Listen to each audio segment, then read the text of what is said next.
Right now on Morning News Now, federal fallout as the Trump administration moves to advance the president's agenda, cutting its remaining ties with Harvard University and pausing the visa application process for all international students. Meanwhile, the CDC ending COVID vaccine recommendations for healthy children and pregnant women. It's common sense and it's good science. There's no evidence healthy kids need it today, and most countries have stopped recommending it for children. We're now one step closer to realizing President Trump's promise to make America healthy again. Plus, the Trump administration asking the Supreme Court to lift limits on deportations to third countries. We have team coverage. Also this morning, captured 3 inmates back in custody after one of Louisiana's biggest jailbreaks. Now an expanding manhunt underway for 2 escapees from 2 states still on the run. And in Arkansas, authorities still searching for a former police chief who escaped from behind bars while serving time for rape and murder. We will bring you the latest. Plus, healthy or harmful, an increase in cases of liver failure is raising questions about popular herbal supplements, what doctors want you to know. And it's pretty epic. We're talking about America's newest theme park at Universal Orlando Resort. And who better to show us around Epic Universe than our own Joe Fryer? Look at him. He'll take us to some of the most talked about attractions and tell us which one was his favorite. I'm so jealous. This is when I was on vacation yesterday, peppered him with questions. What was the best? What was your favorite? And you have to guess how many times I rode the roller coaster. Yeah. The answer will come later in the hour. Yeah, I already know. It was fun. Good morning. Good to have you with us. I'm Joe Fryer. And I'm Savannah Sellers. Thanks for starting your day. We're going to begin this Wednesday morning with the ongoing crackdown on international students by the White House. The Trump administration has now stopped scheduling new interviews for international students seeking visas to study at colleges and universities across the United States. The State Department is now preparing for expanded social media vetting of applicants. That's according to an internal cable seen by NBC News. This all comes as the battle between the Trump administration and Harvard University continues to escalate.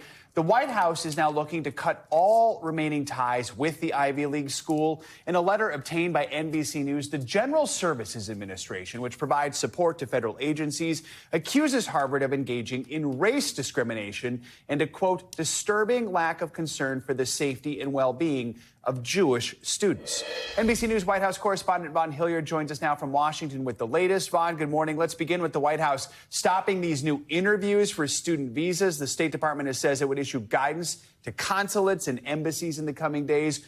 What's the reason behind this administration and also this expanded screening of social media accounts by those applicants? Correct, Joe. This was an internal cable from State Secretary Marco Rubio, reviewed by NBC News, directing that every consulate and embassy is to immediately halt its interviews of potential prospective future foreign students who are seeking to study inside of the United States. Now, a week ago, we saw the administration seek to stop Harvard University from having any international students study on its campus before a federal court intervened. And this, though, expands upon that to apply to every college and university, at least for now. There was no date that was set for this to resume. Of course, there are a lot of serious questions about the potential enrollment of foreign students, which make up a great share of student campus populations. And there, for the State Department, is a suggestion that the social media accounts of these prospective students will be more highly scrutinized before they are admitted to come here to the United States on a student visa. Vaughn, a senior administration official says the White House is looking to cut all remaining ties, as we mentioned, with Harvard University, even just beyond these visas. They're going to ask federal agencies to find ways also to end their own contracts with the school. We know last week a federal judge blocked the administration, as you mentioned already, what happened here, from revoking Harvard's ability to enroll foreign students. But what is the latest between the two sides, especially with this potential here that it loses funding? Right. Over this last month, the war between Harvard and the Trump administration, or you could really make the case that this is more of a one-sided war, that the Trump administration is going on an all-out attack against Harvard University, has escalated. They have sought to revoke their tax-exempt status, the president himself urging the IRS to eliminate its tax-exempt status. And what we saw yesterday, however, was a further escalation.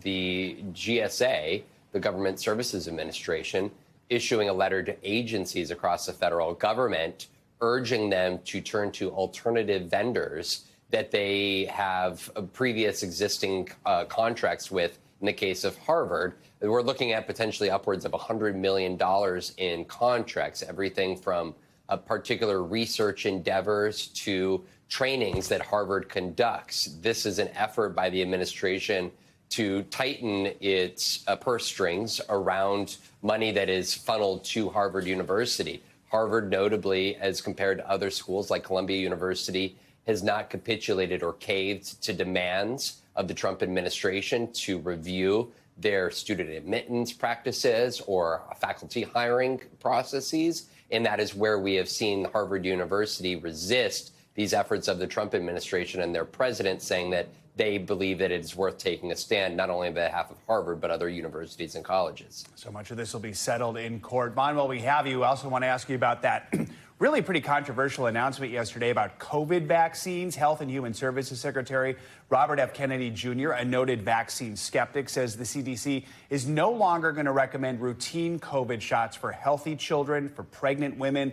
The CDC actually lists pregnancy as a condition that puts people at high risk for COVID complications. So what is the rationale for this decision? Right. Robert F. Kennedy Jr., before he was in the Trump administration, he was actively seeking to have the FDA revoke the authorization of the COVID vaccine.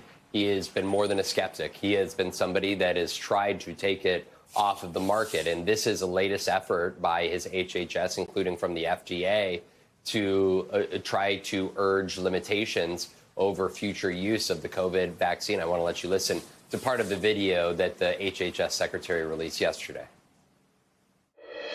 Last year, the Biden administration urged healthy children to get yet another COVID shot, despite the lack of any clinical data to support the repeat booster strategy in children. That ends today. It's common sense and it's good science. There's no evidence healthy kids need it today. Now, while the infection rates are lower here in 2025, health experts and hospital officials say that they continue to see patients with severe complications from COVID. And the American College of Obstetricians and Gynecologists said it was, quote, extremely disappointed by the HHS announcement, noting that, as you said, that pregnant women still see higher complications from COVID infection compared to other individuals. Guys. All right, Vaughn, thank you. We are now joined by NBC News medical contributor Dr. Kavita Patel for more on how this update from the CDC could impact any of us here at home. Doctor, good morning. So if you're a pregnant person or a parent, what should you be thinking about when it comes to getting the COVID shot or not? Yeah, Savannah, with this new guidance, there's actually really few options that if you're a healthy pregnant woman or anyone with healthy children, age 18 or under, that there will be no access to shots this fall. And some clinics around the country have already stopped access immediately. I think that's a little premature because we're still waiting for some written guidance that the FDA can administer and CDC to states and local officials. But so far, all these signs are a significant shift in our vaccine policy. That this means that for healthy children, including healthy pregnant women, which, as you just mentioned, Vaughn, pregnancy itself is considered a kind of a high-risk condition. So those two statements don't really kind of correspond to each other, but there will be no access for this vaccine unless you're willing to pay out of pocket. Dr. Patel, in this announcement, as we just heard, RFK Jr. said there was a lack of data to support the booster strategy for healthy children. For the past 5 years, you've been on our show talking about the latest science when it comes to COVID. What does the science tell us when it comes to this? Yeah, I pulled the CDC data, which shows about a 40% effectiveness in preventing emergency room visits and hospitalizations in children, especially under the age of 5. But it also shows a reduced risk of complications such as myocarditis. That's that heart inflammation that we talked about, which can actually be higher in kind of young, kind of pre-adolescent and adolescent teens. That's even higher than any of the risks associated with the vaccine itself. You'll recall that several years ago, there was a signal that potentially the vaccine could cause this. Turns out that we know that COVID itself can result in myocarditis. And we also know, just something to point out, that I think a lot of the rationale for what the administration announced is because there has already been so many people infected with COVID. But think about children that are born right now.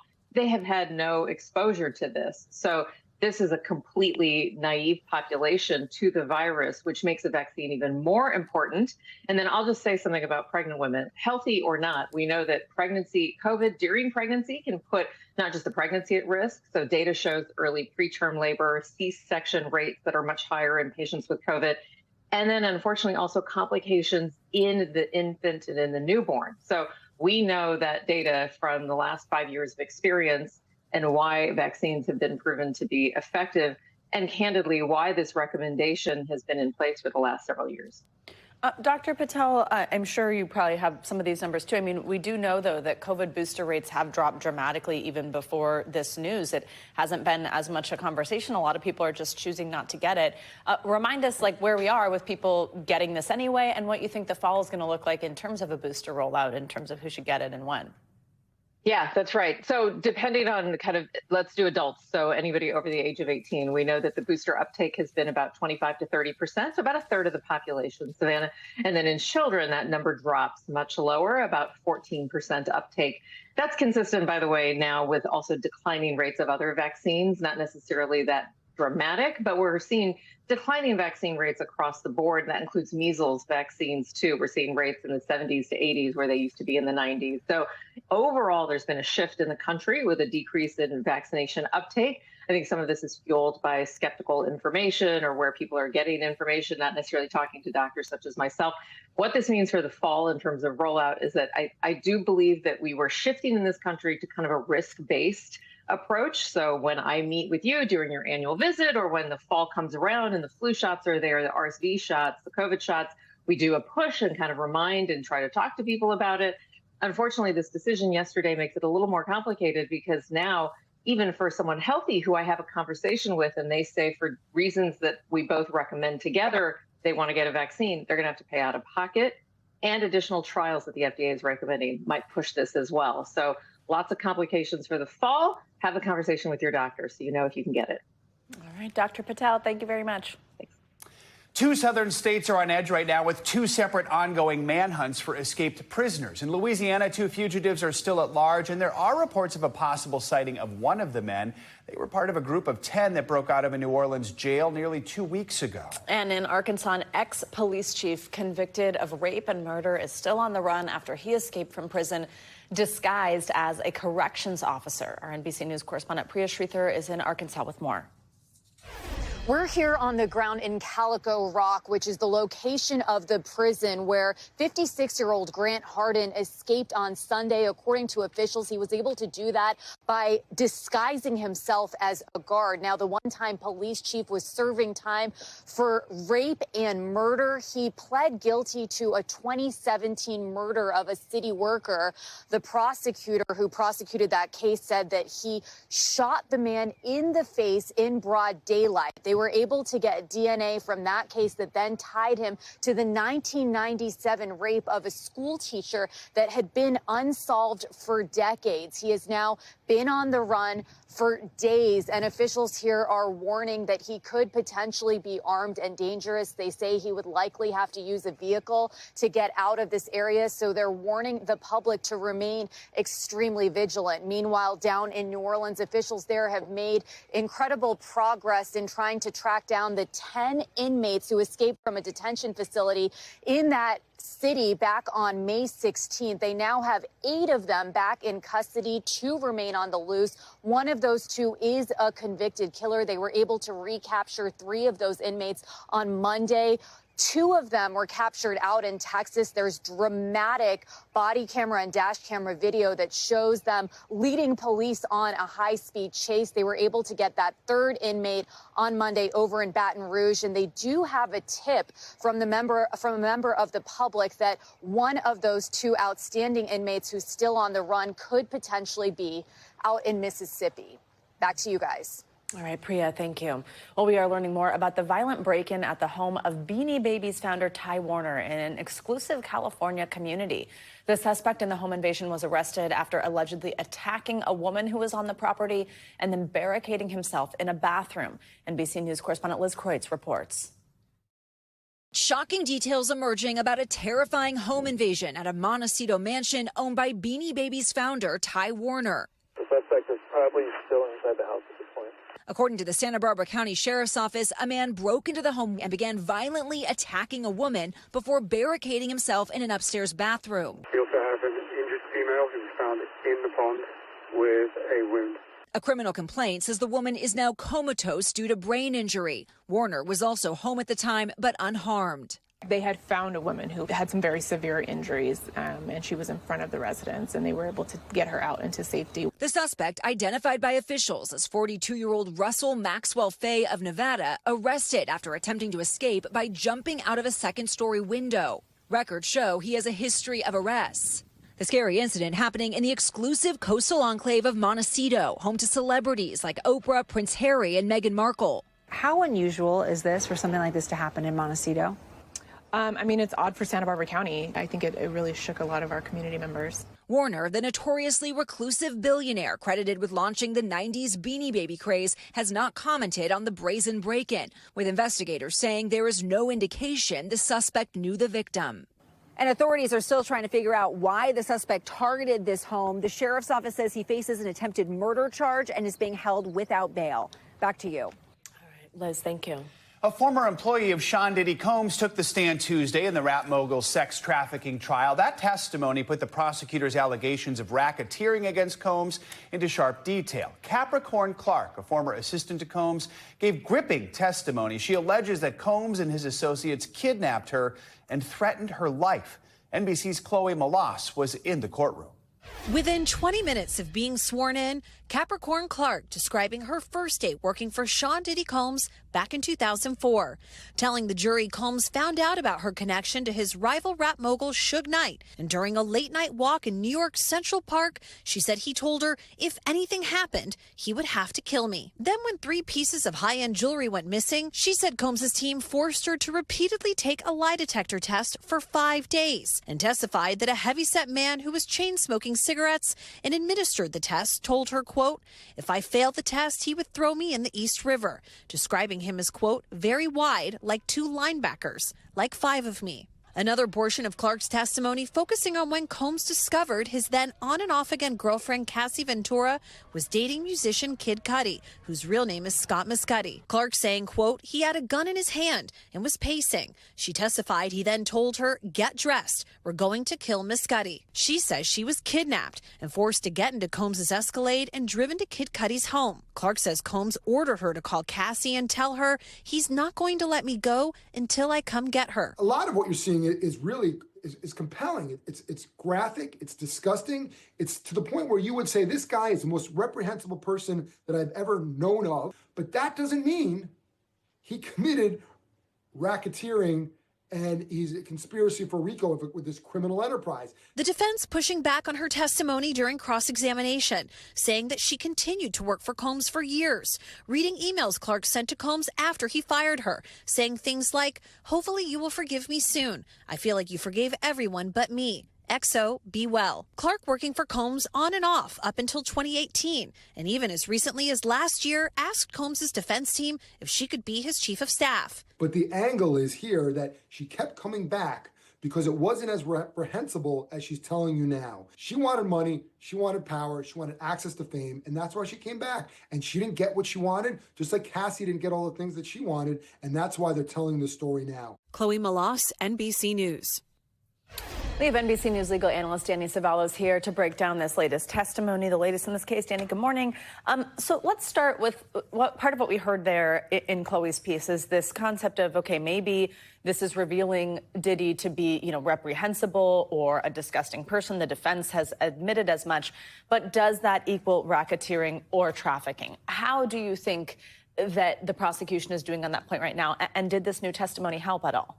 This new testimony helped somewhat, and of course the government wouldn't have called her, and yes, the testimony itself was explosive, but I don't exactly see it as explosive and as damaging to Diddy as others may be seeing it, because I was there at the trial, and I have to say that I didn't find Capricorn Clark to be that credible at times, for the reasons that Jeremy and Chloe pointed out in their package. For example, here's someone that says, I was kidnapped, essentially saying I'm the victim too. And you see this a lot with cooperating witnesses. It was all this guy's idea, but I went along with it. And then not only did I go along with it, I wanted to come back. After all this terrible treatment, I got fired. I was threatened. There's all this violence.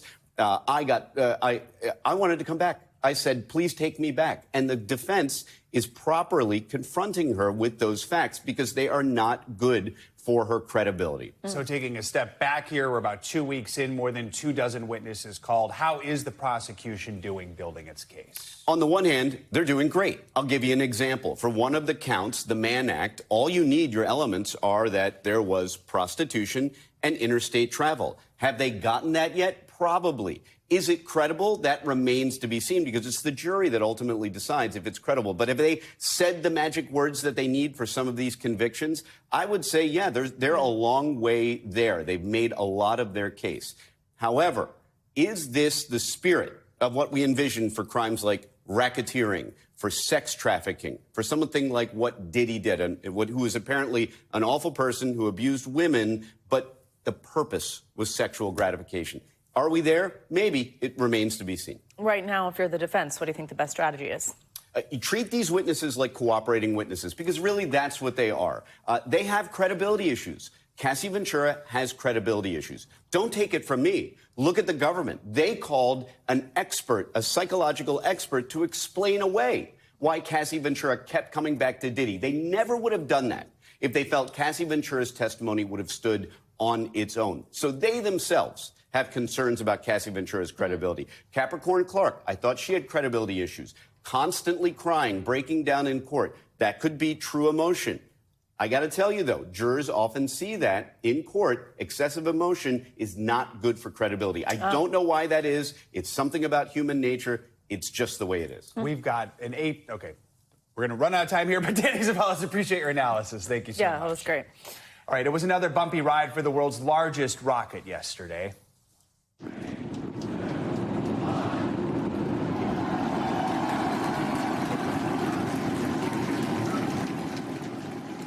SpaceX launched Starship on its 9th test flight, which ended with the rocket breaking up somewhere over the Indian Ocean again. This time, the ship did fly farther than it did on the last 2 attempts, both of which also ended in fiery failures. Now, this mission did start off smoothly, but then Starship encountered some issues once in orbit. Yeah, what's called the first stage Super Heavy booster exploded just before it was supposed to splash down.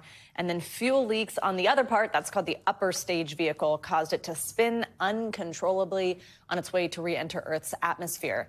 SpaceX eventually lost contact with the spacecraft, which meant its end in what they call a, quote, rapid, unscheduled disassembly. Well, in reaction, the company said, success comes from what we learned. Today's tests will help us improve Starship's reliability as SpaceX seeks to make life multiplanetary. Let's hit you some weather now. Heavy rain and storms are expected up and down the East Coast over the next few days. For a closer look, let's get your morning news now forecast. Meteorologist Angie Lastman's here. Angie, good morning. Hi, guys. Good morning to you. You are exactly right. We've got some rain, we've got some thunderstorms, and just generally unsettled weather that we're expecting across much of the East over the next couple of days. Let's get you what we've got right now, though, and that's a bit of rain stretched across the Midwest, parts of the Mid-Atlantic, down through the Southeast, and specifically across parts of the South, where we will once again ramp up that chance for severe storms through the day. But we've already got a watch in effect across parts of southern Texas. It includes Corpus Christi, Laredo, down to Brownsville. This is going to last until 8 a.m. Central Time, and you can see why. Just really robust thunderstorms, plenty of lightning associated with that, definitely slowing down that early morning commute for folks in that region. But we've got the potential for more of that as the day goes on. So here's how it plays out. Some of those morning storms across parts of southern Texas that I just showed you, but later this afternoon, we'll see the potential for Colorado, Kansas, Oklahoma to start to see some of that ramping up. Also notice that we've got the heavy rain that we're expecting from the Mid-Atlantic back to the Great Lakes. This leaves us with kind of just some of those same problems that we've seen over the past couple of days. The potential for some hail, some strong winds, maybe a tornado drew across the plains, and then a slower go on the roads and with travel from the Mid-Atlantic to the Great Lakes today with all that heavy rain. As we get into tomorrow, really more of the same. It's going to be general thunderstorms across parts of the southern tier of the country, but we'll still see some rain for the southeast. And then we've got another batch of rain that's going to work into the Mid-Atlantic and parts of the Northeast on Friday, guys. We keep things unsettled, and we, you guessed it, have the potential for more strong storms then as well. Rain. Spring is springing. Thanks, Angie. Much more to come here on Morning News. Now, later this hour, a startling spike in alcohol-related cancer deaths. The new research that might make you think before you drink. Up first, though, after the break, desperation and chaos in war-torn Gaza after Israeli forces reportedly opened fire on crowds at an aid distribution site. That latest is up next. Stay with us. Welcome back. In the latest in the war in Gaza, a new aid distribution center was run over by those in need, turning into a chaotic situation. Thousands of Palestinians, including women and children, could be seen rushing toward the center where boxes of food and other aid supplies were piled up. The large group could then be seen running away as Israeli forces reportedly fired live rounds to disperse the desperate crowds. The aid center is one of 4 distribution sites set up by the Israeli military and the Gaza Humanitarian Foundation. That's a U.S.-backed organization that is part of a new and controversial aid effort. NBC News International correspondent Matt Bradley joins us now from Tel Aviv with the latest. Matt, good morning. So just what can you tell us about how all this unfolded yesterday and just some of the criticism this new aid group continues to face? Yeah, there's a lot of context here because this aid group has gotten a lot of bad press recently. But I mean, you said it all, guys, about how this all unfolded. Basically, these Palestinians who have been suffering from more than 11 weeks of blockade were understandably very, very hungry, desperate for this aid, and wondering how much of it was going to be distributed, because so far the aid that has been allowed in the past about a week and a half has been going in as a trickle. So it's not quite clear how much more is going to be allowed in. So they rushed this site that was set up by the Israelis, as you mentioned, one of 4. And the American-backed group who were there, they backed away and allowed these people to come and just take everything, including the tables and chairs that everything was set up on. Now, the Israelis retook control, and we understand from the IDF, who told local media that actually this was back up and running this site within minutes. But to put it mildly, this was a bad look for an organization that has already been dogged by a lot of bad press because of its murky origins and because of complaints that it might be a front for the Israeli government's own effort to try to limit and control the humanitarian aid going into the Gaza Strip. So this is just the latest debacle for this organization. Its head actually resigned on Sunday amidst a lot of this controversy and after a bunch of articles that came out that poked holes in this group. Matt, today marked 600 days since the October 7th attacks and also the beginning, of course, of this war. That also, though, means 600 days of captivity for the remaining hostages held by Hamas. Israeli Prime Minister Benjamin Netanyahu hinted at a possible ceasefire deal yesterday when he said he was hoping to announce something about the hostages soon. But we talked about this yesterday. There does seem to be conflicting messages from all sides on these negotiations. What do we know at this point about where a ceasefire deal stands? Yeah, well, I mean, he also said on, I believe it was 2 days ago, he said that he would have an announcement about the hostages either today, and again, this was 2 days ago, so it was 2 days ago that they were supposed to have some announcement, or the following day. Well, that time has passed and no announcement has been made. No deal has been inked. So we did see, again, all of these ceremonies around the country for 600 days. And one of the dramatic things that you see is there are clocks in a lot of places, including here in Tel Aviv in one of the central squares where protests are constantly being held to demand that the hostages be released, to demand that the Israeli government come to some sort of deal. That clock turned to 600 days. And that was a very dramatic moment, basically around dawn this morning, which is when the attacks started on October 7th. More than a year and a half ago. So this has been a matter of great frustration for the families of those hostages, and Benjamin Netanyahu's continuous comments have also been a source of frustration. Matt, earlier today, the Israeli military said it destroyed the, quote, last remaining plane used by the Houthi rebels. This was an attack on Yemen, and it added that this is part of something called Operation Golden Jewel. Tell us, what's the Israeli military saying about the reason for this strike? Well, simply to cripple the Houthis, which they are now doing solely. The United States was involved in this and actually wrapped up its efforts to attack the Houthis earlier this year. And then Donald Trump came to an agreement with the Houthis whereby the Houthis would no longer be attacking American flagged shipping in the Red Sea. So now it's the Israelis who, for the past year, have been attacking the Houthis alone. The Houthis have fired about 400 projectiles at Israel proper here ever since the start of the war back on October 7th, 2023. So this is a major target and something that, while only one person has been killed here in Israel from a Houthi missile or drone. It is a constant disruption here, and it's a major threat. And a lot of anti-air capabilities have been used to try to swat down these 400 projectiles. So we're seeing now the Israelis continually attacking, especially the port of Hodeidah and the airport around Sana'a, and trying to cripple the Houthis, and they're doing it to some effect. All right, Matt Bradley in Tel Aviv. Matt, thank you. Coming up, it may be a tough pill to swallow for some. Researchers raising questions about popular herbal supplements, why doctors warn they may cause more harm than good. And sodium overload, the new survey on some of our favorite foods that could have us feeling, well, a little bit salty. Your weekly checkup is next here on Morning News Now.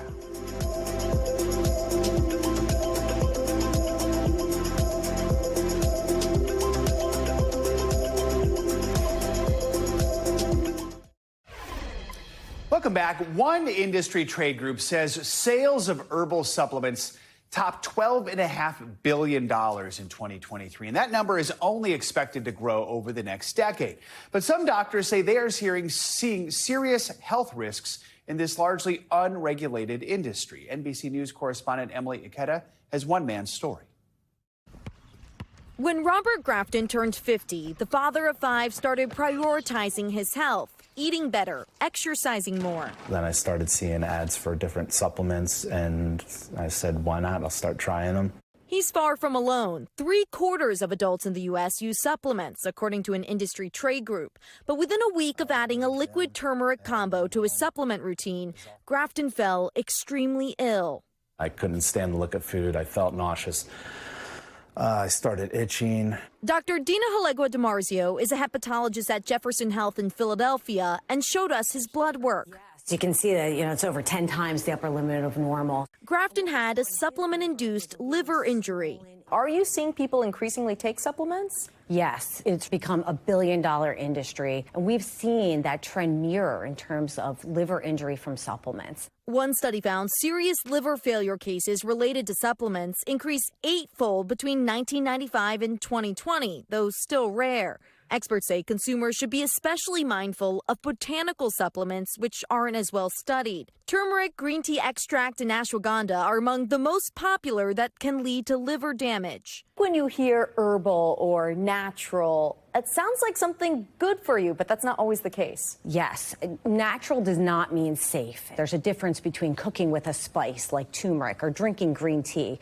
But then when you take that compound and you concentrate it and add other potential chemicals to put it into a tablet, this is where things can really go wrong. Unlike medications, the FDA does not vet supplements for safety or effectiveness before they hit store shelves. It's why Grafton, who has made a full recovery, says he's gone back to the basics. I try to exercise every day, eat as healthy as I can. Keeping it simple. Keeping it simple. All right, thanks, Emily, for that report. Yeah, let's take a look at other health-related news here. Alcohol-related cancer deaths are on the rise across the United States. Plus, a new study shows singing to your baby can improve their mood. We have NBC News medical contributor Dr. Natalie Azar with us this morning to discuss all this in your weekly checkup. Good morning, Dr. Azar. Great to see you. So let's talk about this. These alcohol-related cancer deaths on the rise significantly, it seems, in this new research. What do we know about why this is happening? Yeah, so that's true. So alcohol-related cancer deaths up about twofold in the last 20 to 30 years. People are drinking more. Alcohol consumption is definitely up. Alcohol is a known carcinogen. That means it is known to be cancer causing. Alcohol can also increase the risk of tobacco-related cancers. It actually makes the tobacco more carcinogenic for those head and neck cancers. But the kinds of cancers that were on the rise were ones that we know are associated with alcohol: breast, liver, esophageal, colorectal, different head and neck cancers. And those are the ones that we saw. It was predominantly in men and men over the age of 55, where we saw the highest incidence of alcohol-related cancer deaths. So doctors' orders are kind of straightforward. Limit alcohol use every drink makes a difference. I think it's important for people to understand that it doesn't matter what type of alcohol. So wine is just as dangerous as beer, which is just as dangerous as hard alcohol. It's the amount, not the type. And don't think that if you save it up, don't drink during the week, and then you just pile it on the weekend, that you're any safer. It's actually more damaging to your liver to do that. So the recommendation is not more than 2 drinks a day for men, not more than a drink a day for women. But unfortunately, even that can increase the risk of breast cancer for women. Sorry, I wish I had better news. But I wish I had better news about all of that. All right, let's go from drinks to food. We know Americans too much salt intake, and that increases your risk of heart disease. But we got a new study by the American Heart Association talks about the foods with the highest levels of sodium. What are they? So I don't think that this is going to surprise most of our listeners and our viewers. Pizza, soup, and chicken. About 70% of the sodium that we consume actually comes from prepared and processed foods, not from the salt that you're adding, right, to while cooking. So it's in those foods, the foods that we love, hidden sources of sodium. Americans, we consume about 3,400 milligrams a day. What's the recommended amount? Not more than 2,300. What is that? It's about a teaspoon of salt. It is not a lot. And many organizations even recommend less than that. We know that too much salt can increase the risk of high blood pressure, which can down the road increase the risk of heart disease. So doctor's orders, you need to check labels. You need to do this math yourself. Obviously, try to not add extra salt when you're cooking. Use different spices. But again, it's those packaged and processed foods, and you want to limit extra sodium anywhere you can. And when it says chicken, does that mean like a chicken nugget kind of a thing? It's like always, if you're cooking chicken at home. if you're cooking chicken on your own and you're not adding, you're good. It's all about the processed and the prepared forms of all of those foods. That's where that's where it gets us. Right, absolutely. Okay, let's talk about this last one that Joe mentioned a moment ago, that this new study in child development, it found how much music can improve a baby's well-being. Tell us about this. So I love this study. So basically for 4 weeks, they had 2 groups. They had caregivers, infants who sang to their children throughout the day, and then they would check in on an app, and they would comment and rate their baby's mood, fussiness, how much they needed to soothe them. And then they had a group who didn't do that, right? And what they found was that caregivers who sang rated their babies having a better mood. But guess what? Wow. The caregiver's mood wasn't improved, which I think I was going to say. But here's the thing. They say, you know what? 4 weeks is not enough to make a difference. So doctors' orders are, I still want you to incorporate song to your infant. I want you to have fun with it. But think about it. It's free. It's easy. It's accessible. And most parents kind of intuitively do that anyway when their kids are crying. The people who did this study thought it was robust enough that they're going to continue on with this. But again, 4 weeks is too short. I think caregivers are going to appreciate a less fussy baby is a less fussy family. There you go. There you go. Cute. Love that. Dr. Azo, thank you so much. Great to have you. Coming up, buy an American at the grocery store. When we come back, we'll take you through the aisles of one of America's top markets to see how many of its products are actually made in the USA. And an epic adventure. America's newest amusement park now open at Universal Orlando. I'm going to take you on a tour next on Morning News Now.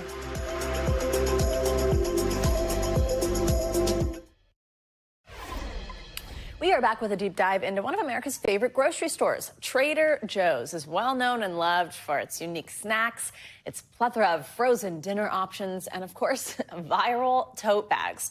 But recently, some shoppers have wondered how much of the company's products are actually made in the U.S., especially with growing calls for people to buy American goods. Our friend NBC News Now anchor Vicky Nguyen went shopping to find out. Hey there, if you love Trader Joe's, you know many of their products can't be found anywhere else. But have you ever paid attention to how many of those special items are actually sourced from all over the world? If you are looking to buy only American goods, that could be a tough deal at Trader Joe's. No way, I'm not getting my orange chicken. Known for its trendy products and affordable prices, Trader Joe's is an American phenomenon. These are the best hash browns you can buy in stores. These are a yes for me. The grocery store even becoming a tourist hotspot. I'm in Trader Joe's, about to lose my mind. Forget about the adorable totes. Those are a product of Vietnam. But where does the food actually come from? How about this risotto? Product of Italy. We love these samosas in my house. This is a product of Canada. The frozen food aisle packed with international dishes. The mini bao buns, these look good. Teriyaki mushroom, product of Vietnam. It is a global store for sure. Some of Trader Joe's most popular items, voted by customers, include this frozen spinach artichoke dip and this butter chicken. both from Canada. But as we found, many labels don't specify a country of origin. These cheese and green chili tamales, they only say where they're distributed and sold in California, but not clear if they're a product of Mexico or America. These chili lime rolled chips are a top-rated snack, but I wasn't sure where they came from. Just that generic California label. A Trader Joe's spokesperson told NBC News any product made outside of the U.S. will be labeled with its country of origin. If another country is not listed, then the product was processed and packaged in the U.S. In total, 4 out of the 10 items on the Trader Joe's customer choice list come from overseas. The other 6 said they were sold and distributed from Trader Joe's headquarters in Monrovia, California, meaning they were produced in the U.S. What about everyday staples? Apples? No problem, if you take a close enough look. Bring your magnifying glass. Look, it says this apple is from Washington. When it comes to veggies... Oh, yay! Organic broccoli, product of USA, score. We need mushrooms, product of USA, all right. But the frozen versions... Frozen broccoli, product of Ecuador. French peas, these came from France. By the time we made it to the cheese... Switzerland, Italy, Cyprus. Wow. A mixed result. This unexpected cheddar, the most popular cheese sold at Trader Joe's. According to the website, it's made in Wisconsin, but it doesn't say so on the packaging anywhere. But luckily for my dog, Moose... Oh, beef recipe rolls, clearly labeled made in the USA. A Yale Budget Lab report estimates that tariffs on imported items could cost the average American household an additional $2,800 this year. Even though some grocery items from Mexico and Canada are exempt from tariffs under USMCA, food prices could still rise by 2.3% and fresh produce by as much as 3%. Trader Joe's declined to say whether prices or product availability could be changing. Consumer Reports' Brian Vines says Trader Joe's international variety has shaped American palates. There's so many global flavors that are now a core part of things that we consider traditional American fare that it really is impossible to stay made in America and really satisfy the American palate anymore. But good news for TJ's fans. Vine says the company could dodge some of the tariff pressure. What could tariffs do to the selection people are used to seeing at their Trader Joe's? Unlike major grocery stores that we're used to, they don't have a lot of name brand products. They have private labels, which means they deal directly with the providers and bring it to their shelves, which in a lot of ways keeps prices in check because there's no broker in the middle.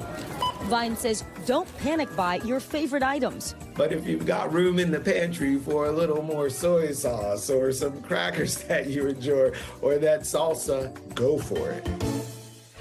And Consumer Reports also points out that even if a product says it is made in America, it's very likely that some of the ingredients used to make it or even the packaging that it comes in likely comes from overseas. So buying 100% American made is tricky, even if you take the time to carefully read each label like we did. Back to you.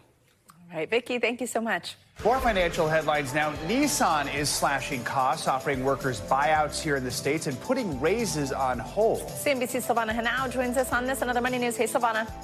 Savannah, Joe, good morning to you. So Nissan is offering buyouts to U.S. workers and suspended merit-based pay raises worldwide. Now, that's according to internal emails seen by Reuters. The Japanese automaker is expanding cost cuts following weak sales in several key markets. The buyouts have reportedly been offered to workers at Nissan's plant in Mississippi, as well as salaried employees in human resources, planning, IT, and finance. Apple plans to launch a dedicated gaming app for the iPhone, the iPad, Mac, and Apple TV. Bloomberg reports it will serve as a home base for titles, achievements, leaderboards, and other activity. It will offer access to the App Store's game section and promote Arcade. That's Apple's $6.99 a month subscription service. Now, the gaming app is expected to be rolled out within days of Nintendo launching the new Switch 2 console on June 9th. And OpenAI may soon let you use ChatGPT to sign in to third-party apps. ChatGPT is one of the largest consumer apps with roughly 600 million active monthly users. TechCrunch reports a sign-in feature could help OpenAI compete with other consumer tech giants such as Apple, Google, and Microsoft, which already help people with a number of online services, including a quick way to sign in to outside apps, guys. All right, Silvana, thanks so much. Yeah. We are giving you an epic behind-the-scenes look this morning at America's newest theme park at Universal Orlando Resort. It's called Epic Universe, owned, of course, by our parent company, NBC Universal. Last week, I braved Florida's 95-degree weather to go in search of wizards, dragons, and all things Mario. You don't need a spaceship to explore this universe, a 750-acre theme park made of 5 different worlds. This right here is Super Nintendo World, and I'm incredibly excited because it reminds me of my favorite childhood game. And just like Mario, I get to go through the green pipe.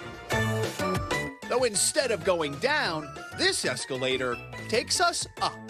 And if you want to know what it looks like on the other side of that green pipe, well, here you go. One look at this place and you might just want to start looking for coins. Well, you're in luck. I'm wearing one of these. It's called a power-up band. You can see I'm green for Luigi. I've always wanted to do this. It's like I'm collecting coins. Well, I'm out. That means I have to go over to this M to recharge. And suddenly, I'm ready to go again. Of course, like it or not, you can't visit Super Mario Land without stopping by Bowser's Castle. This is Mario Kart Bowser's Challenge, an interactive game. Let's go in and see if we can defeat Bowser.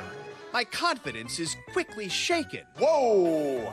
I didn't realize how big Bowser was in person. I make my way to the heart of the castle, donning a racing cap. Here we go. And hopping into a cart.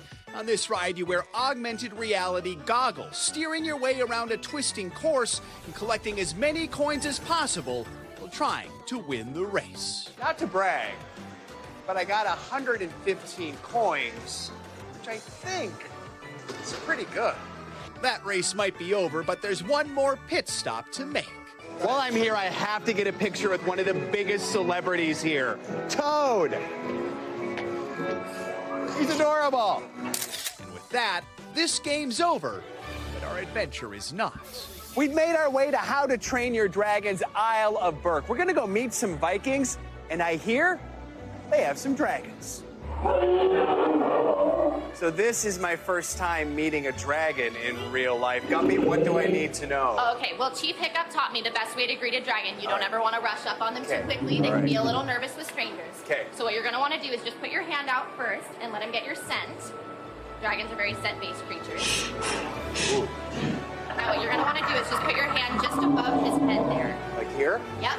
Hi. Oh. Perfect. Hello. And that's how you greet a dragon. Oh, you are so sweet. You are so sweet. From dragons to wizards, we travel to the wizarding world of Harry Potter, which looks an awful lot like 1920s Paris. Here, students search for fantastic beasts. This book is handed out as part of our Care of Magical Creatures class. Okay. This is the Monster Book of Monsters. Wow. Have you seen it? It looks a little dangerous. It does have a bit of a temper. Sorry, I forgot to feed it breakfast this morning. Perhaps I should seek safer ground. So we made our way to the Metro Flute, which is really the way I need to get to the Ministry. As in the British Ministry of Magic, made famous in the books and movies and set in the 90s. It's home to the Battle at the Ministry, perhaps the most popular ride at the new park with the longest line so far. So I couldn't leave Epic Universe without riding the roller coaster that everyone here is talking about. It's called Stardust Racers. Reaching speeds of 62 miles an hour, this is what I sounded like for nearly 2 minutes as the coaster dashed across 5,000 feet of track. I don't think I stopped laughing or screaming the entire time. And now I definitely have roller coaster hair. No better way to end an epic day. So no joke, rode that roller coaster 5 times, twice in the very front. Then they told me I had to do it once in the back too, and that was pretty fun too because you get just the pull. It's like you go faster, right? Exactly. Yeah. Exactly. Yeah. Oh, love a roller coaster. So fun. Look at that. Coming up, generations of pop culture now on display. Up next, how one professor is working to educate younger generations on the evolution of entertainment. Next on Morning News Now. Finally this hour, how a lecture on the history of TV shows is bringing together multiple generations. NBC's Brian Chung went to Syracuse University to check it out. Among the famous figurines and star-studded names, there are cartridges and consoles, a museum of pop culture. It's called The Watchmen. Curated by Syracuse University professor Bob Thompson. Students certainly all know about Netflix. It actually sent physical DVDs through ye old post office. And on Tuesdays, every semester, students, faculty, and community members gather for a special lecture focused on the ways in which television captures our history. If you want to understand the country we live in, you have to understand its presidencies, the wars that it's fought, its political parties, but you also have to understand its lawn ornaments, its love songs, and its sitcoms. From MASH to The Twilight Zone, Thompson's Tuesdays are a refresher for those old enough to remember and an intro for those young enough to wonder. We're the people who then watch it and turn it into something that has even greater meaning. Is there a bridging between generations that happens here? I would say it's definitely a bridging of generations. To be able to connect with people who are much older than you about stuff that they watched when they were a kid and see them light up about it, it's really beautiful. Some students even bringing their parents along. A lot of the stuff we watch are kind of things from the 70s or 60s. So I do like asking them if they saw it. In a world where everything is on demand, Community is still regularly scheduled programming. Brian Chung, NBC News, Syracuse, New York. Love bringing your parents Really to cool. class. Yeah. Talk about MASH. All right. That's going to do it for this hour of Morning News Now. Stay with us, though. The news continues right now.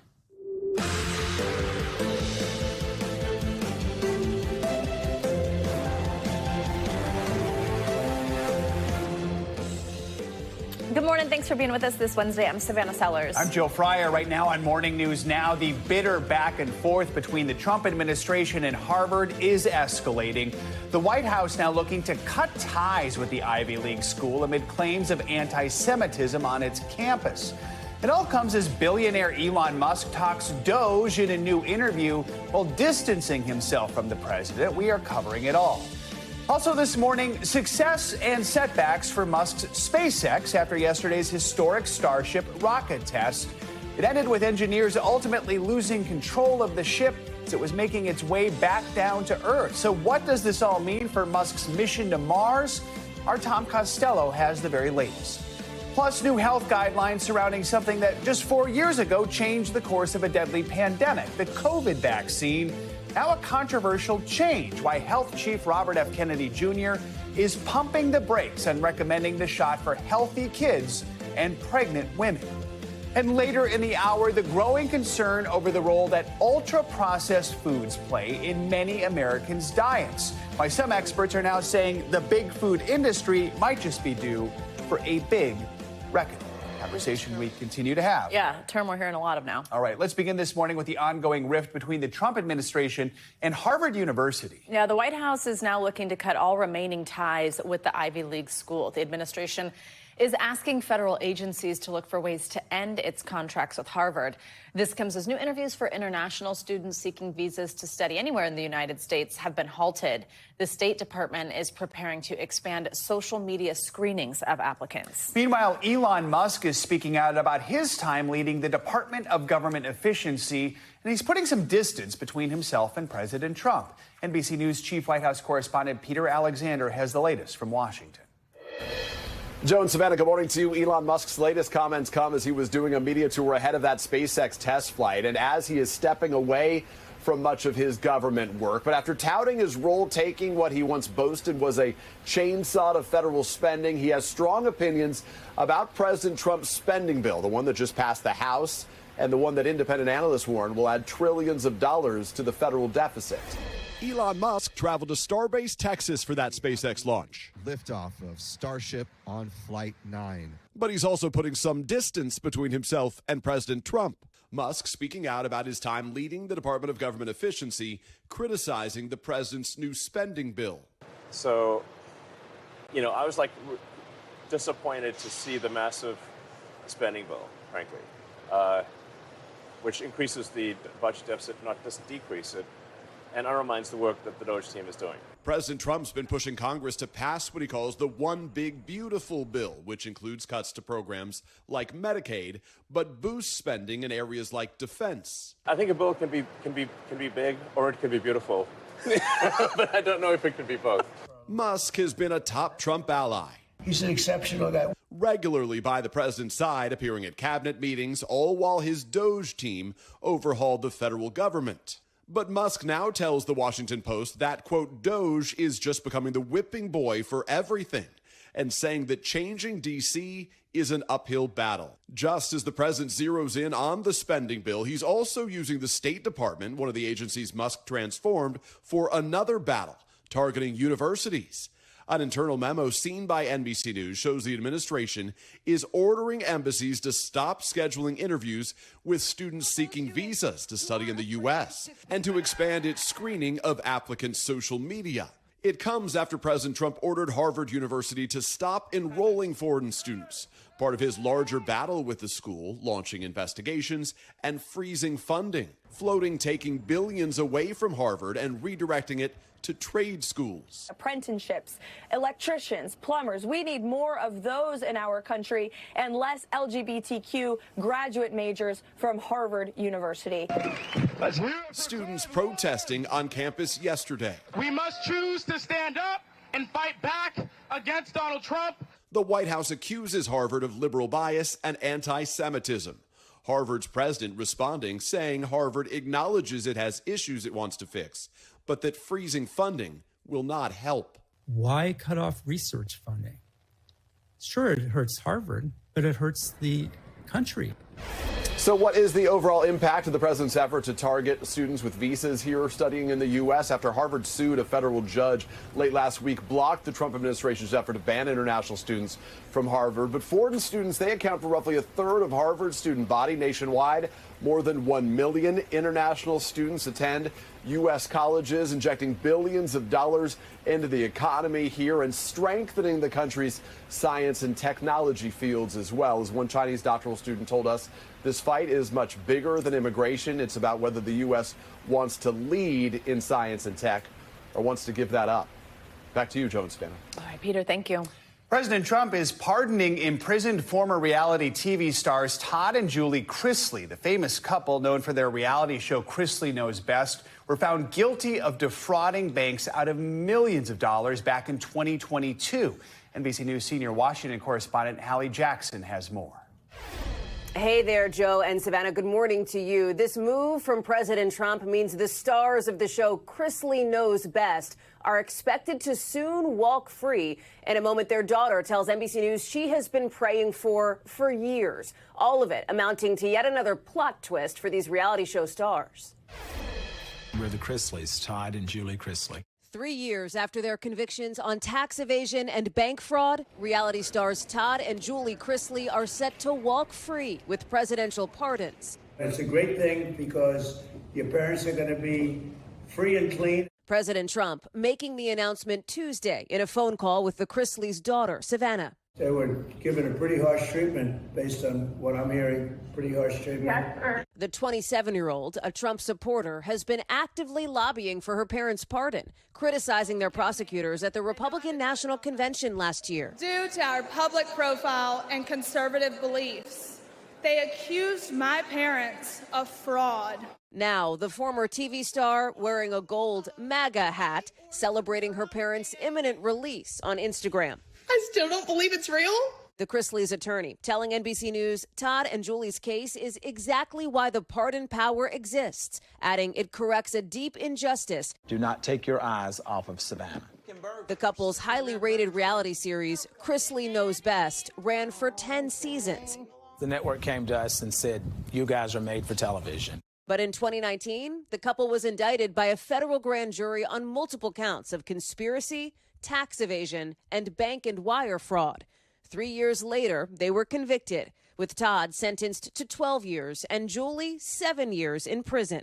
Just because you're rich and you're on a TV show doesn't mean that the law is not going to come and get you. It comes as another pardon by the president is making headlines. In April, the president pardoned former nursing home executive Paul Walsack, who'd been sentenced to 18 months in prison for tax crimes. Now, the New York Times reporting the pardon came weeks after Walsack's mother, a GOP donor, attended $1 million per person fundraising dinner at the president's Mar-a-Lago club. A White House official telling the Times in a statement Walsack had been, quote, targeted by the Biden administration over his family's conservative politics. NBC News has also reached out to the White House for comment on Walsack. As for the Chrisleys, a White House official does tell NBC that the president is expected to sign that pardon once it's prepared, probably within 24 hours, meaning it's possible we could see that happen as soon as today. Joe, Savannah, back to you. Okay, Hallie, thank you. Well, SpaceX is already looking forward to its next test flight after experiencing both success and setbacks during yesterday's test of its Starship rocket. While the massive booster and ship did manage to take off and separate, both of them ultimately broke apart during the reentry process.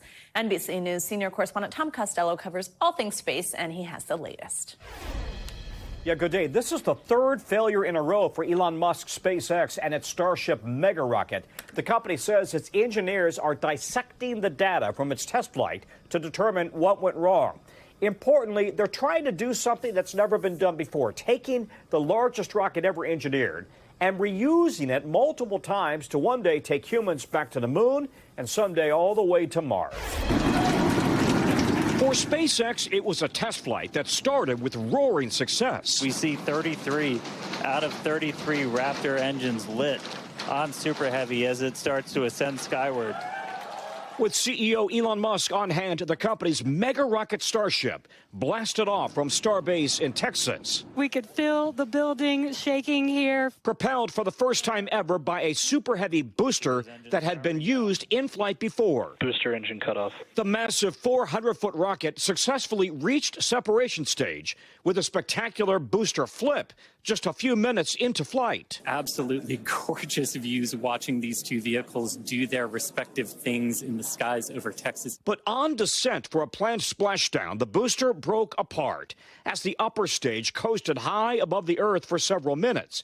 Engineers had hoped to test a satellite payload delivery system and relight one of the ship's engines in space. Looks like we won't get the door open today, but that's okay. But SpaceX says propellant leaks caused a loss of main tank pressure, preventing both of those tests from happening, with engineers ultimately losing control of the ship, which went into a spin before breaking up on re-entry over the Indian Ocean. It's a test program, and that's what we're here to do. We're here to learn.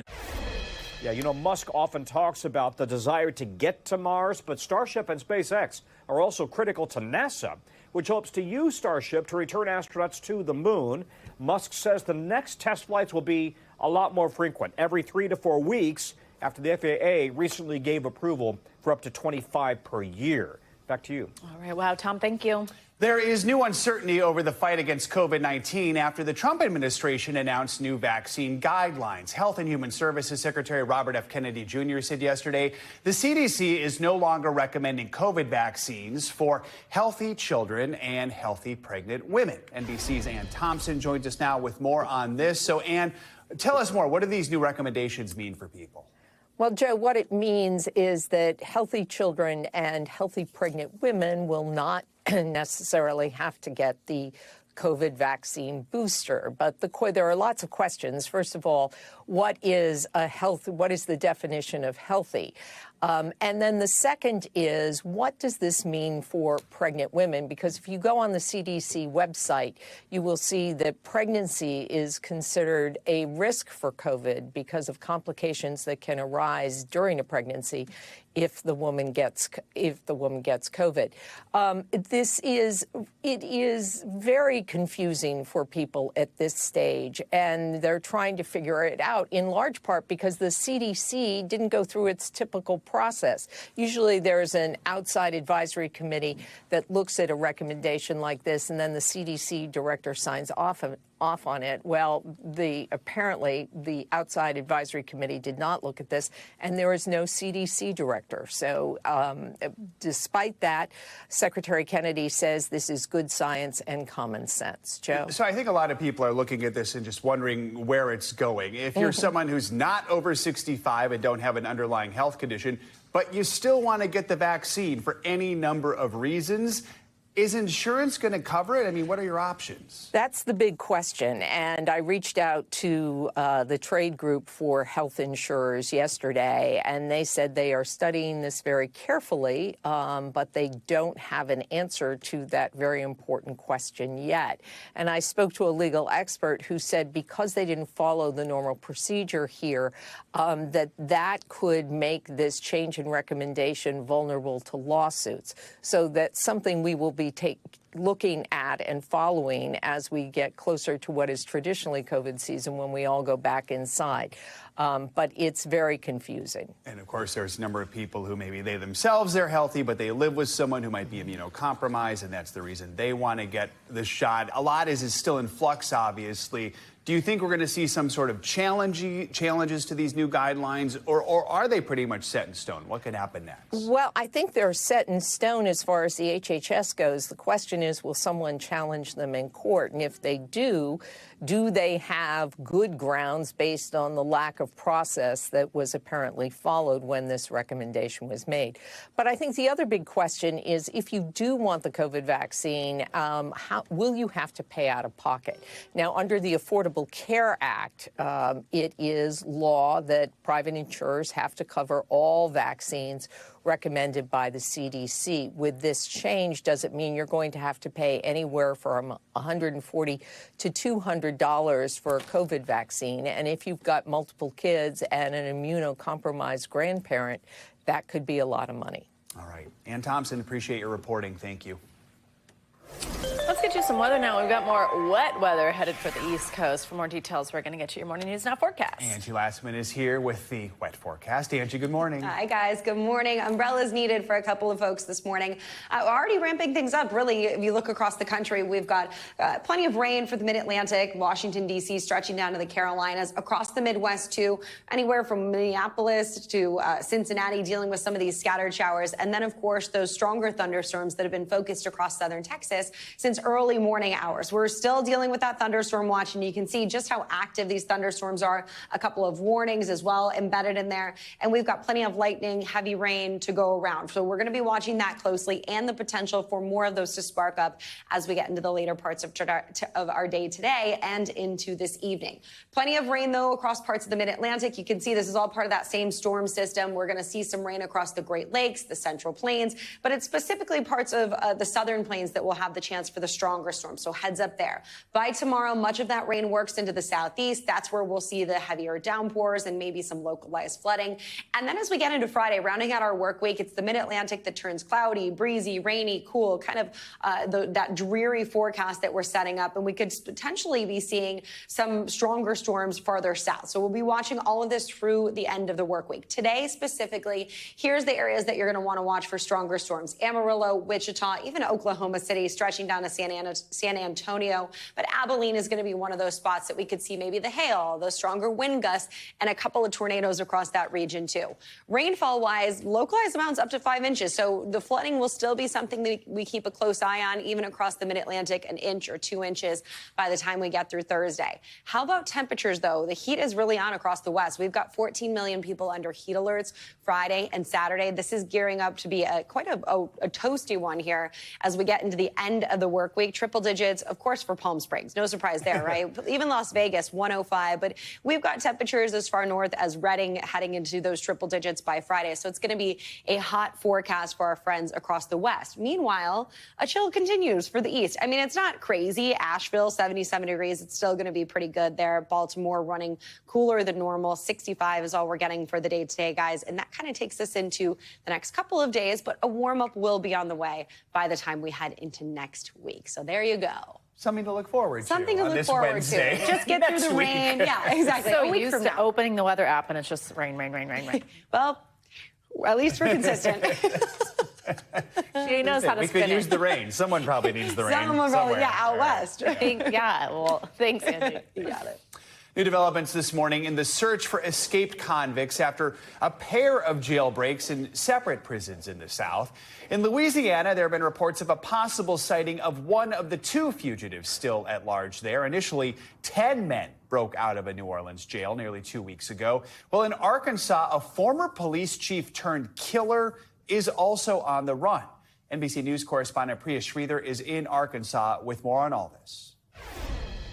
Good morning. The search for 56-year-old Grant Hardin is intensifying this morning. The one-time police chief serving time for murder and rape, and officials here say he was able to escape from the prison here in Arkansas by impersonating a corrections guard. In northern Arkansas this morning, the search for a notorious escaped killer has locals on edge. People just being real cautious, you know, because he was a policeman. He knows what he's doing. Grant Hardin, known as the Devil in the Ozarks, has managed to evade search teams since Sunday when he escaped from the medium security North Central Unit prison. Hardin had been a police chief in the small town of Gateway, Arkansas. Cheryl Tillman is the town's mayor and the sister of the man Hardin killed. It's very hard to know now that this crazy guy has escaped.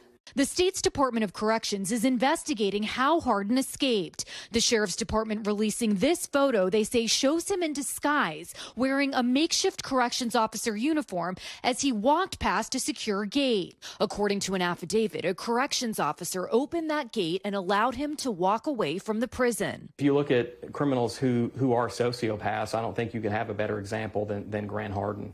Hardin was serving a 30-year sentence for the 2017 murder of James Appleton and a 50-year sentence for the 1997 rape of a school teacher. The prosecutor who tried those cases warning the public to be very cautious. He's already committed acts of violence. There's no reason to believe that he's turned from those ways.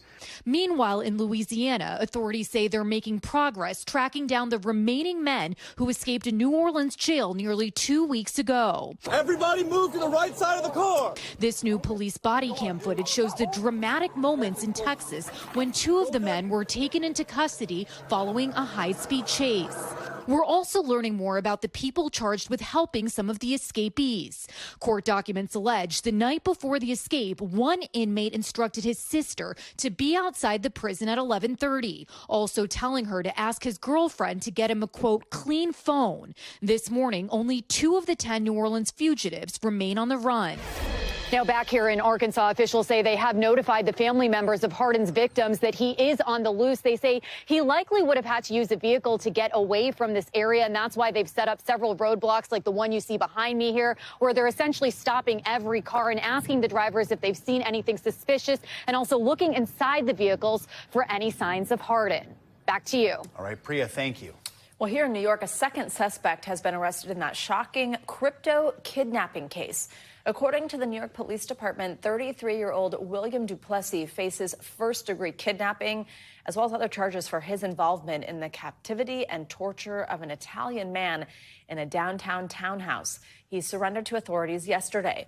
Officials say Duplessis is a business partner of John Woltz, the 37-year-old who faces similar charges for allegedly holding the victim captive for 17 days. Officials say all 3 men were business partners whose relationship investigators believe had soured. It is a win this morning for supporters of congestion pricing here in New York City. A Trump-appointed federal judge has temporarily blocked the White House's efforts to end congestion pricing. The Trump administration had threatened to block federal funding to New York if it does not put a halt to the new tolls. NBC News correspondent Sam Brock has the details. New York City's congestion pricing will remain in drive at least another couple weeks after a federal judge issued a temporary restraining order against the Trump administration, preventing the president from punishing New York for not slamming the brakes on the program, which charges most drivers $9 to visit the busiest parts of Manhattan. The traffic has improved a little bit, but the pricing is ridiculous. There's less traffic. You've noticed a big difference. Oh, yeah, big difference. The federal government threatening to cut off some transportation funding if the city doesn't end the program. One of the things that a lot of people have been put off by is the idea that the federal government's going to step in and tell New York City how to deal with its traffic problem. President Trump calling out congestion pricing in his early days in office, including this post from February wearing a crown and declaring congestion pricing is dead. They're taking, many dollars out of your pocket. But as the legal gridlock continues, the city's transportation authority says the early returns are stellar for the first plan of its kind in the country. The MTA says in April alone, 2.3 million fewer cars entered the congestion zone than would have if the plan wasn't in place. In the first 3 months of the year, a whopping 8.1 million fewer drove through the area. Car crashes are down, bus ridership is up, subway ridership is up. That was Sam Brock reporting. Now, a New York congressman tells NBC News it was less about the location of the tolls and more about the federal government getting involved in state and city traffic plans and the precedent that might set. We have much more to come on this hour of Morning News Now, including the new push in Washington to crack down on the food industry over all those unhealthy but addictive ultra-processed snacks. First, after the break, the King's speech. King Charles' firm message to Canadians yesterday in the face of America's trade turmoil and President Trump's 51st state push. Stay with us. Those stories and more next. Welcome back. King Charles and his wife, Queen Camilla, are back in the UK this morning following a 2-day tour of Canada. Their visit concluded with the King delivering a speech yesterday marking the opening of Canada's Parliament. The British monarch, who's also Canada's head of state, hailed the country as, quote, strong and free in an event widely viewed as a show of support to Canada in the face of annexation threats by President Trump. NBC News international correspondent Molly Hunter has more on this from Buckingham Palace. Hi, Molly. Good morning. Savannah, good morning. It has a lot of people talking. Now, the new Prime Minister of Canada, Mark Carney, invited the King for this impressive visit, this historic visit this week, to hammer home the message of Canadian independence and strength, a message clearly designed to reach Canada's southern neighbors. This week, as King Charles and Queen Camilla touched down in Canada, one of the 14 Commonwealth realms still ruled by the British monarch,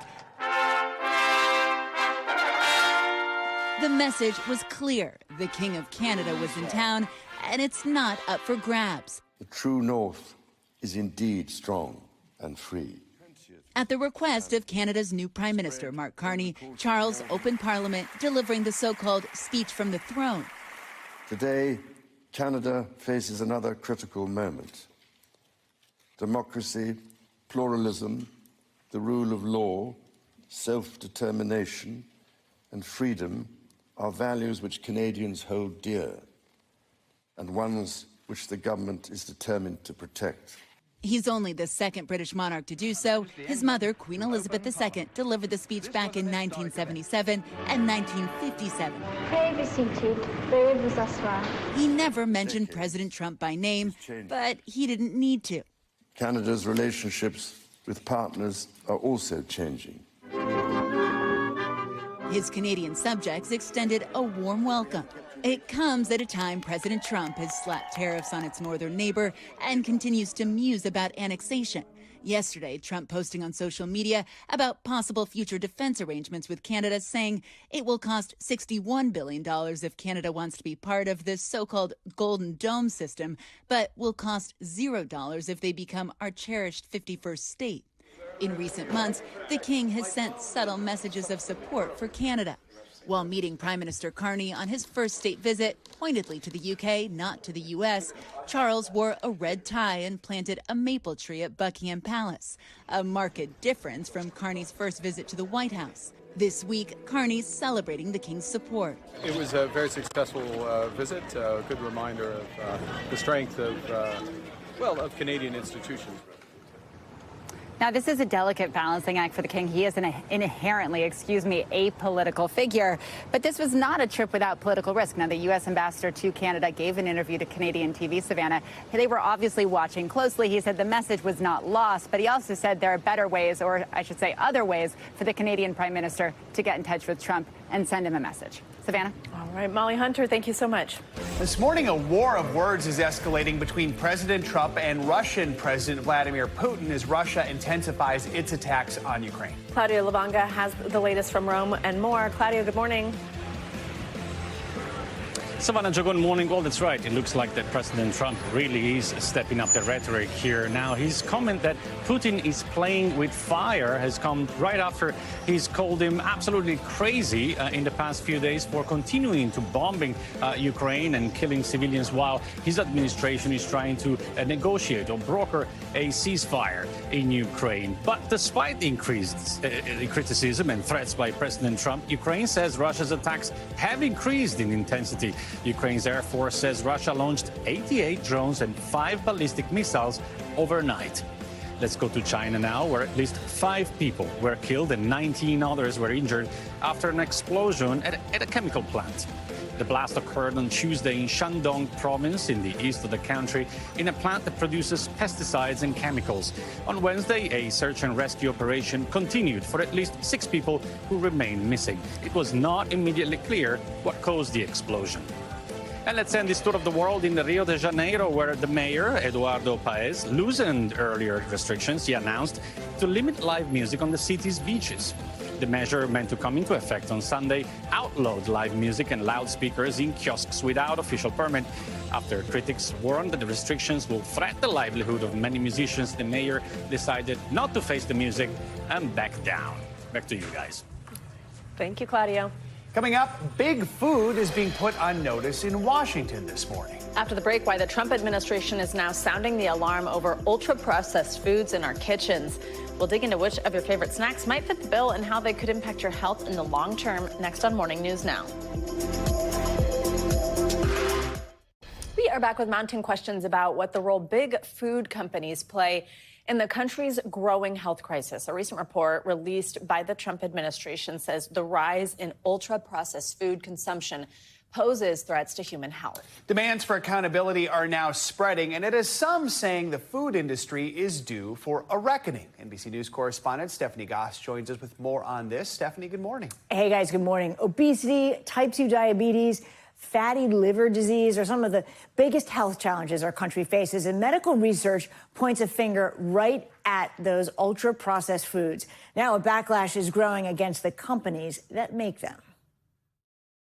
They are some of the most popular brands in the grocery store aisles: snacks, sugary drinks, desserts. The list of ultra-processed foods is long, and doctors say they are at least partially to blame for making people sick. We have this incredible explosion of disease, and particularly obesity and diabetes in children. In a report released last week, the Trump administration called ultra-processed food in this country a health crisis, part of a growing backlash against the food industry.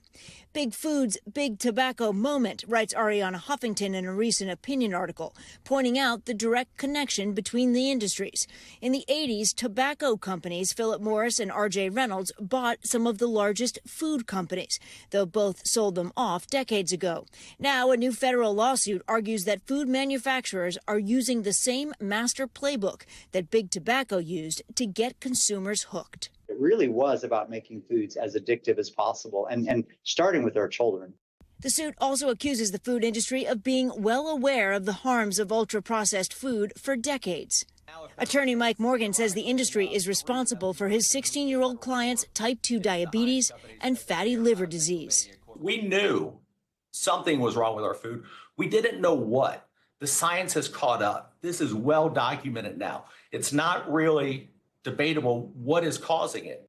The defendants, which include Nestle, Coca-Cola, Pepsi, and Kellogg's, have filed a motion for the case to be dismissed, saying the suit has not identified any specific food or beverage produced by any defendant that supposedly caused his injuries. The industry says safe, affordable, and convenient products are being demonized and could limit access to food. But experts believe there is room for healthy change. We should be able to make processed foods that are convenient, that taste good, that don't cost that much, and also don't make us sick.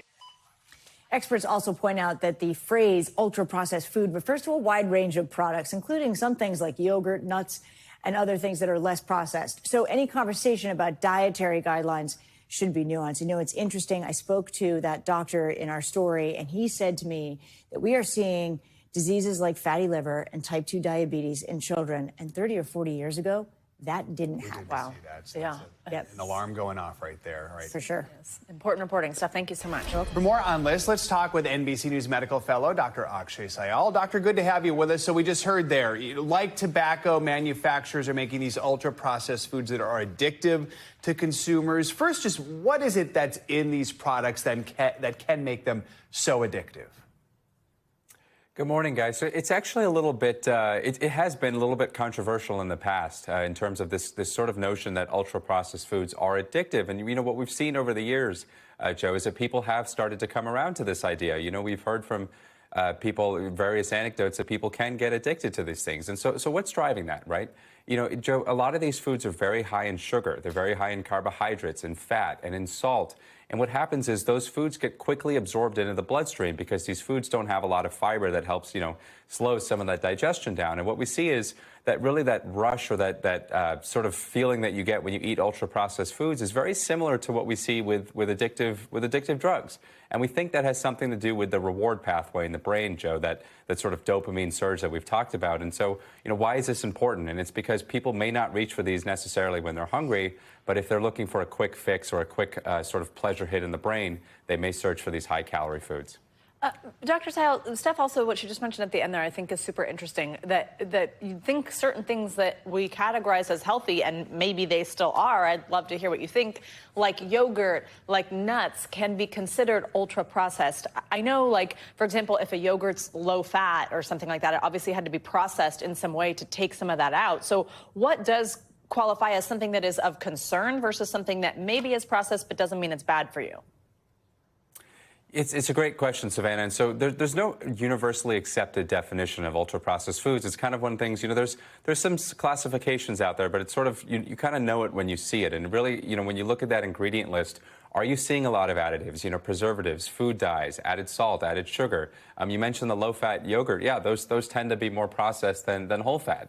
So we actually have a little table here from Harvard Health that shows you examples of what makes ultra-processed foods, what makes minimally processed foods, and what makes sort of in between. And if we can just pull that on the screen, you can see here that ultra-processed foods includes things like, so we'll start with minimally processed foods, includes things like corn and apple and potatoes, you know, whole foods, things that you wouldn't expect to be that processed.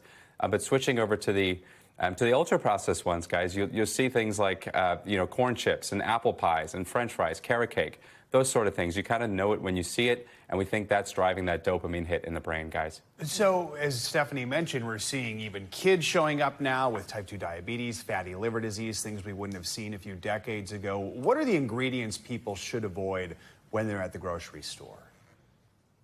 Right. So, Joe, a lot of these foods tend to come hand in hand with being high-calorie foods, being high in sugar and in salt, and those things are fueling the obesity epidemic, which is driving a lot of those conditions that you just mentioned, right? Fatty liver disease, type 2 diabetes.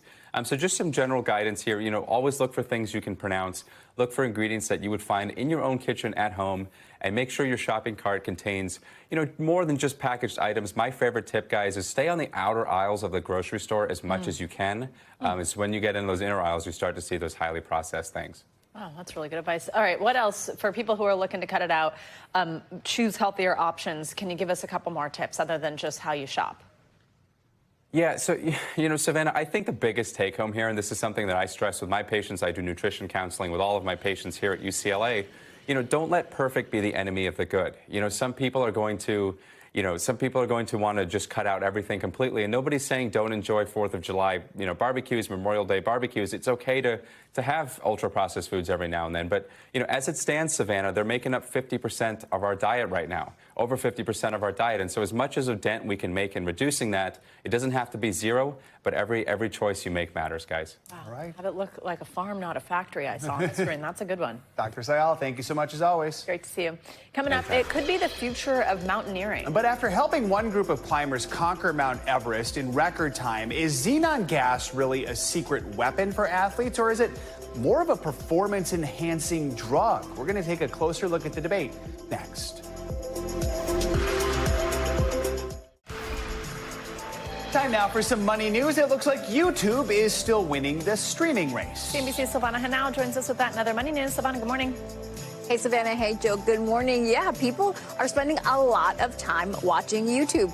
Nielsen's Gauge report says YouTube earned the top spot for a third straight month in April, with more than 12% of viewers' total time watching TV.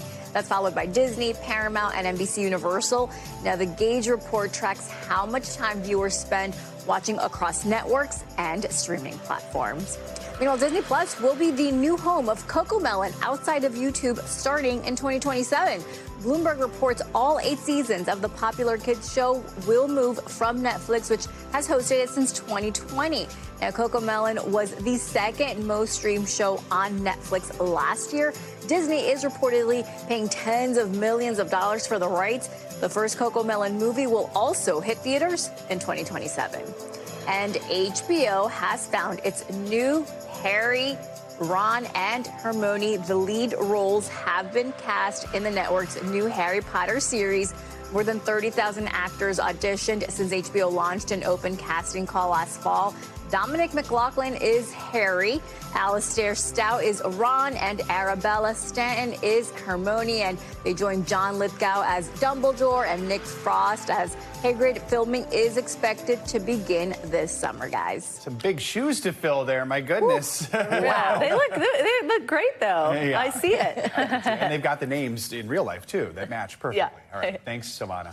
All right, well, a speedy feat by a team of climbers has sparked an ethical debate over the future of mountaineering and also a government investigation. Climbing Mount Everest usually takes weeks, but a group of 4 British men made it from the base to the snow-covered summit in less than 3 days. Now, they did it with the help of something that fans are calling a secret weapon for climbers.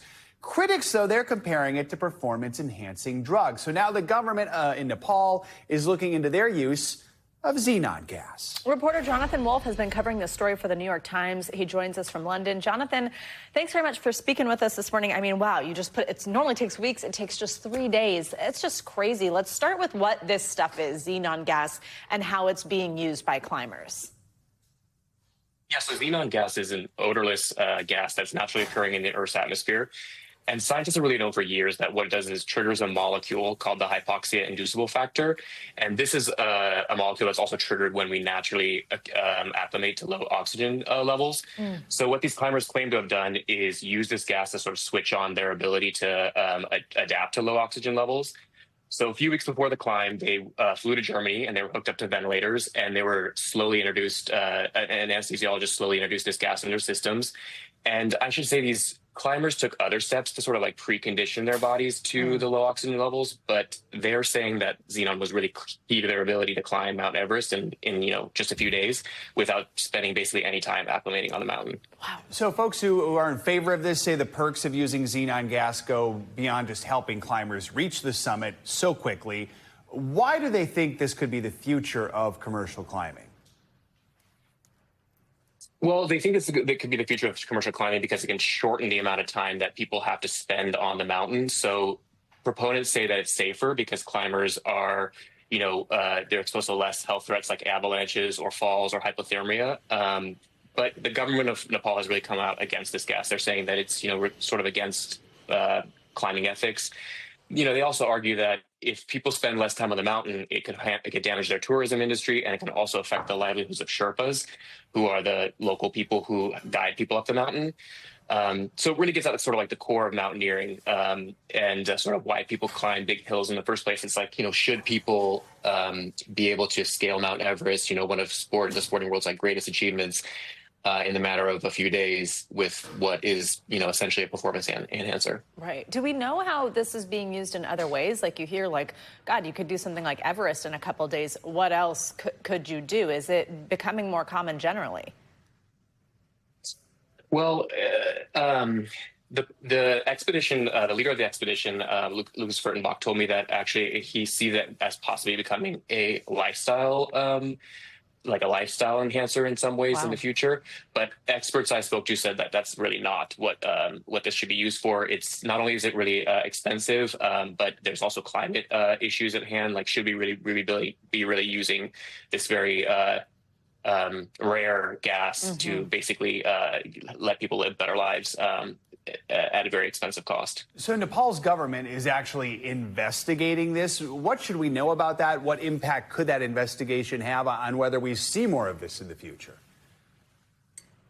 Yeah, so the British expedition told me that they've been in touch with the government of Nepal, and it clarified that they did not use the gas on the mountain, which was apparently a sticking point for the Nepalese government. But the government of Nepal, however, has told us that, you know, they're still investigating this. They're going to look at the use of the gas and this expedition and sort of its speedy climb, and they're going to eventually come out with some conclusions shortly about the expedition.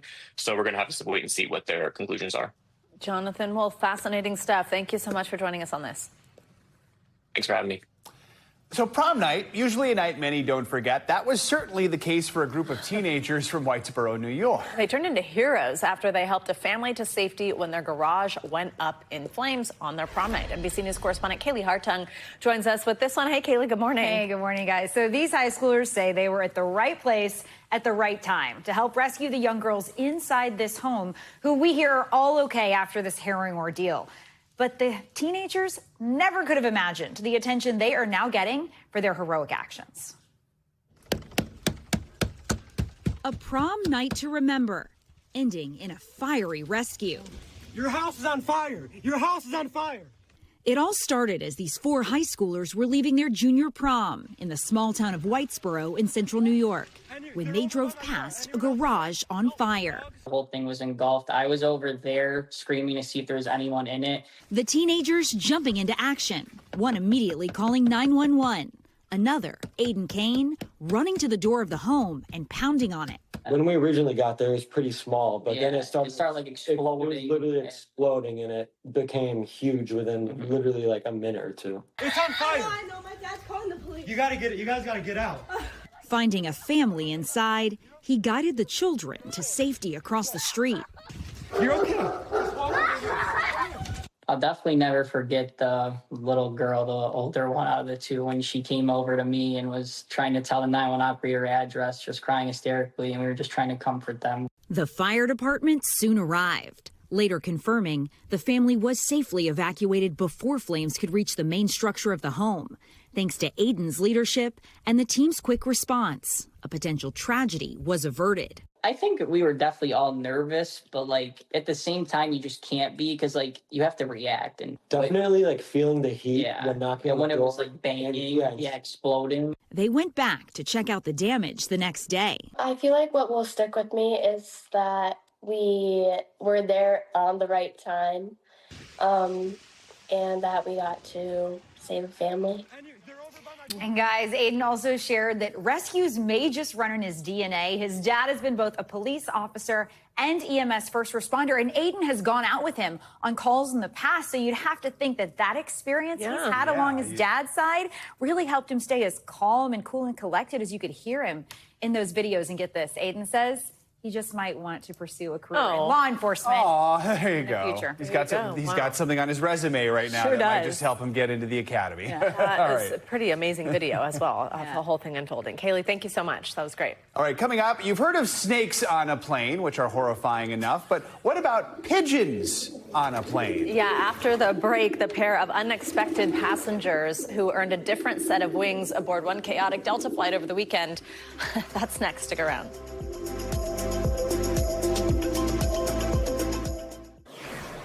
We are back now with a pair of pigeons that caused some chaos aboard a Delta Airlines flight this weekend.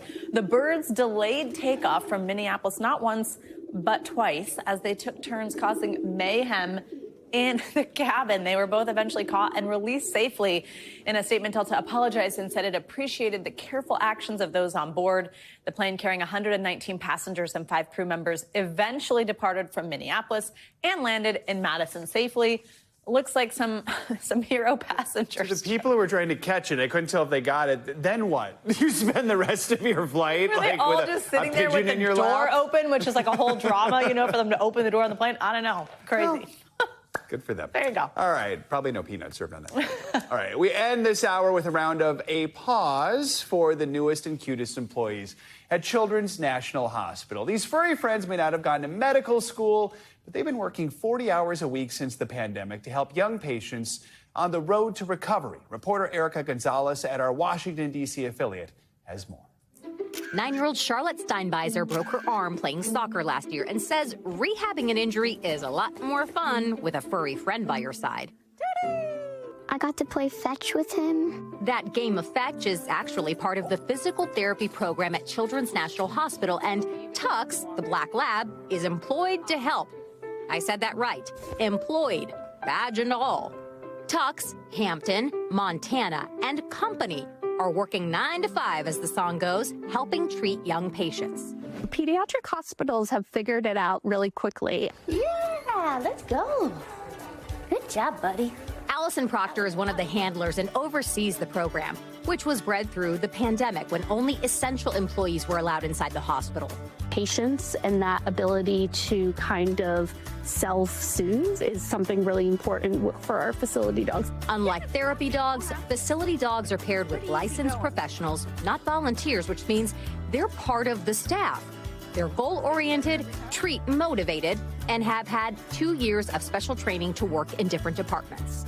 Dogs assist in physical therapy appointments, so whether that's a game of fetch to try to get range of motion increases or an obstacle course to help, with balance. We do a lot of grounding exercises, so kids who might have anxiety on an upcoming procedure, we do medical play. So our child life specialists will grab a doctor's stethoscope and a bandage, and they will use the dog as the patient, and then the patient gets to practice what is about to happen to them. Making the rounds isn't easy. In fact, it's a rough job. Like you and me, the dogs take a lunch break to recharge. He loves what he does.